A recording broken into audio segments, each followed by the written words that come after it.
Assalamualaikum warahmatullahi wabarakatuh. Selamat datang di vlog saya.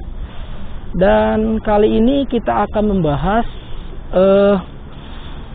fenomena unik pada ibadah puasa yang berdampak pada kesehatan. Nah, di belakang saya ini sudah ada sebuah masjid, teman-teman ya, bisa dilihat masjidnya. Tuh, itu adalah Masjid Al-Azom, ya, Masjid Raya Al-Azom, kebanggaan warga Kota Tangerang. Di sini parkirannya sangat luas sekali ya teman-teman ya. Tuh bisa dilihat parkirannya luas sekali. Nah, sambil kita menuju ke sana ya teman-teman ya. Ketika saya berada di masjid ini, saya ingat sebentar lagi kita akan menunaikan ibadah puasa. Umat muslim akan menunaikan ibadah puasa. Ada hal yang menarik pada ibadah puasa ini. Tentu ada hubungannya dengan kesehatan kita. Kita sambil jalan, sambil kita bahas ya teman-teman ya.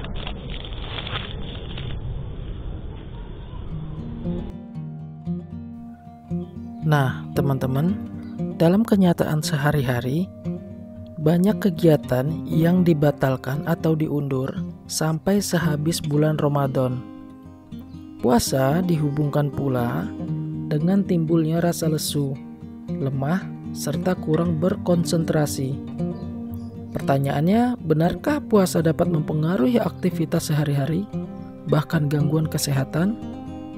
Sebenarnya, hal tersebut bukan terkait langsung dengan ibadah puasanya, melainkan karena pola makan yang berubah. Semula kita itu makan 3 kali sehari.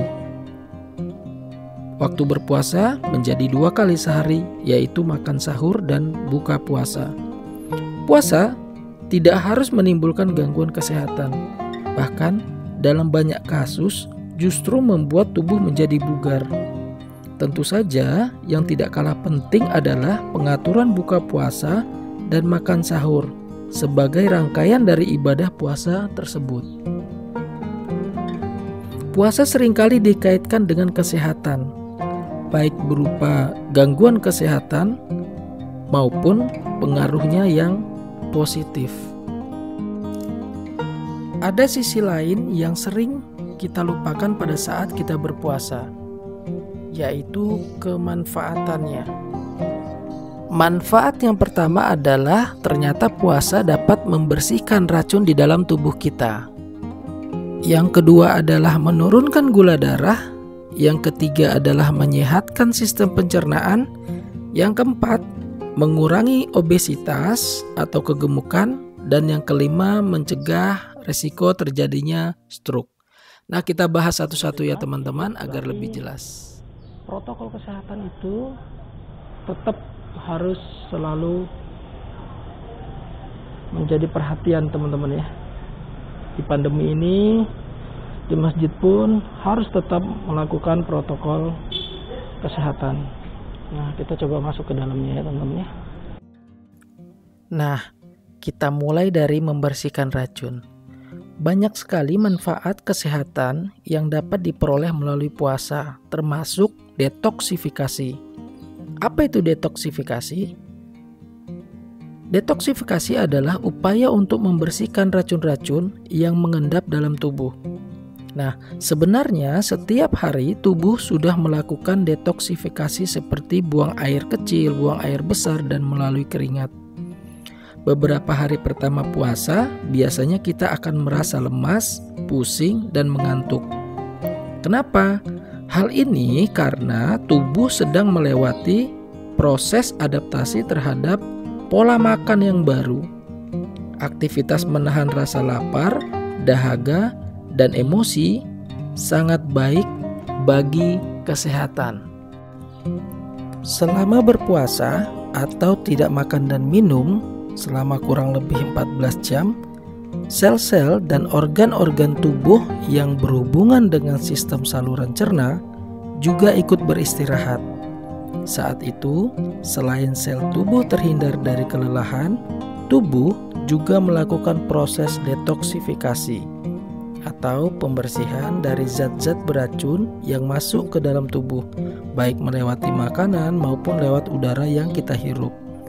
Ketika organ pencernaan beristirahat, tubuh memiliki energi untuk mengerjakan hal lain, yaitu membuang racun atau toksin yang menumpuk.